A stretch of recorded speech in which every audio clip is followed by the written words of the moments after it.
Sir অনেকের ক্ষেত্রে কিন্তু আমরা শুনে থাকি যে টাক বাবা দাদা অনেকেরই আছে, সুতরাং আমারও হবে, হয়তো তার হয়নি কিন্তু তার হওয়ার সম্ভাবনা আছে, এরকম একটা শঙ্কা তাদের থাকে। এটি কি আসলে বংশগত রোগ কিনা? বংশগত মানে এমনটা না যে আমার বাবার আছে আমার হবে না।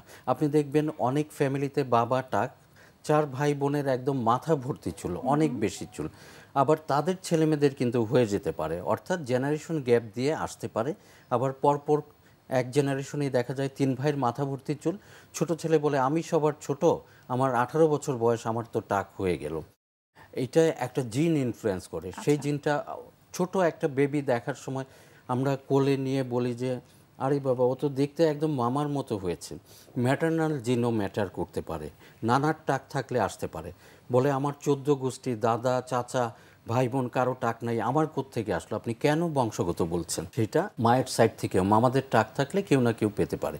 এই জন্য এটার আরেকটা নাম হচ্ছে প্যাটার্ন বালনেস, অর্থাৎ টিপিক্যাল একটা প্যাটার্ন আছে। আপনি ছেলেদের জানেন সামনের দিকে এই 2 কোণা আস্তে আস্তে ভিতরে ঢুকতে থাকে, হেয়ার লাইন পিছাতে থাকে, এবং ক্রাউনে সবচেয়ে আগে দেখা যায় চুল থিন হতে থাকে, একসময় ছোট হতে হতে পড়তে পড়তে টাক হয়ে যায়। এই জন্য এটাকে মেয়েদের ক্ষেত্রে ফিমেল প্যাটার্ন বালনেস বলে, ছেলেদের ক্ষেত্রে মেল প্যাটার্ন বালনেস।